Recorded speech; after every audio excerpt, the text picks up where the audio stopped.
una dey my people, welcome back to Naija gist central. Today na packed gist o.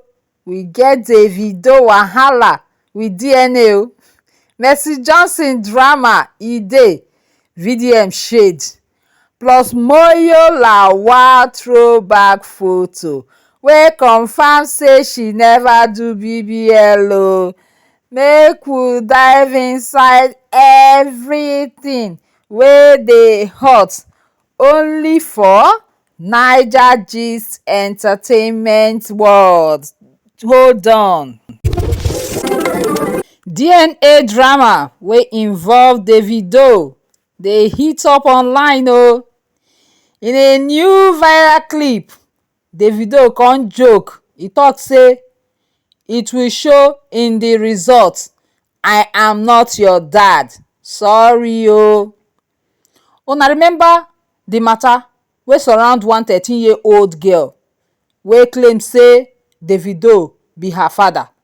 Well, the girl mama don speak out. The girl sef don speak out. Internet don take sides, but everybody still dey wait for the official DNA confirmation. The story get layers o, because Davido own paternity issues e don show face before o. So Nigerians dem no let am pass. This one everybody sit down dey wait. Shebi e don do DNA test? Make we see wetin result go be. Yeah, but I dey feel for the small girl sha. Wetin we go do? We move. Controversial activist, very dark man, don drag actress Mercy Johnson for allegedly using police power to arrest one TikToker wey insult her and her family. Yes o, VDM talk say celebrities dey too quick to use force for small internet wahala, and e fit become oppression. Say e no like am at all make dem no dey quick dey put all those kind people for wahala sake of say dem don yarn something against dem. Well, the public drag enter too strong o. Celebrities come begin form committee for comment section. Next thing wey we see, gbam! Mercy Johnson come withdraw the charges o. She talk plenty o. People talk say she dey do am to avoid bigger PR war. The story is still open o, because as she mellow, our own oga VDM e never mellow. We reality TV star Phyna resurface with claim.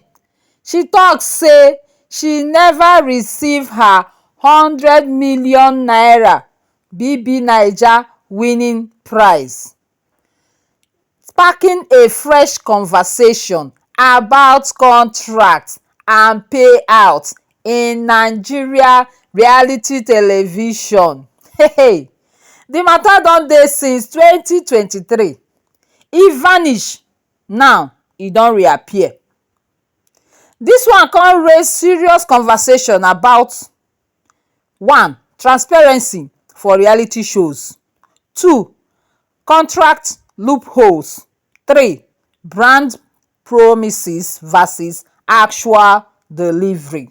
Fans dey ask if the other ex-winners no talk too because of the NDA. Abi dem don pay dem their own?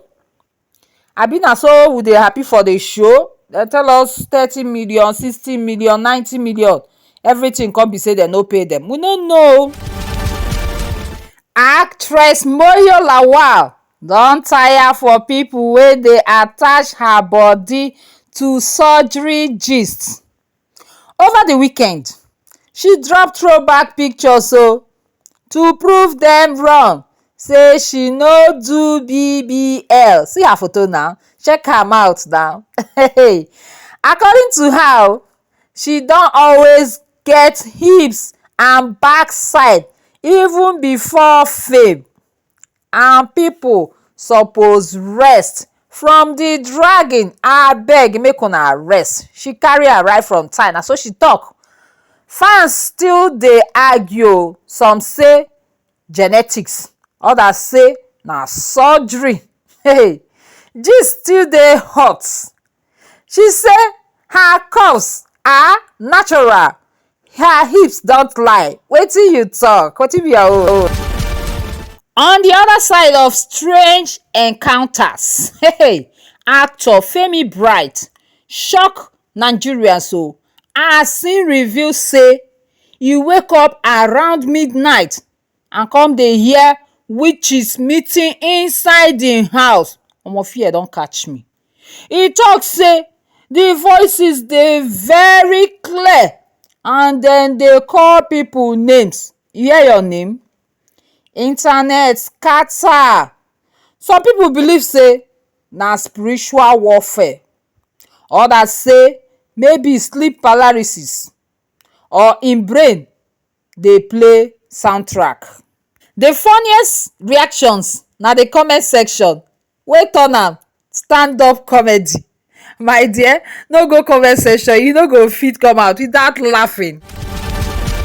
Finally, billionaire businessman and our Nigeria senator Ned Nwoko, e don dey trend again o after im attempt to explain why Regina Daniel best friend waka enter inside police wahala. Hey, instead make story strong clear, explanation turn to drama. Online people come baptize am dramatic single dad, and dem say im just dey justify actions wey no need justification. Nigerians don drag am before for domestic decisions, so e no surprise say internet no go mercy for you. If you try am, dem go give you am. So my people o, na here wey the tori come end today. Abeg, if you never subscribe and click the bell button o, like sef and share. I don mind o. See you next time. Naija Gist Central.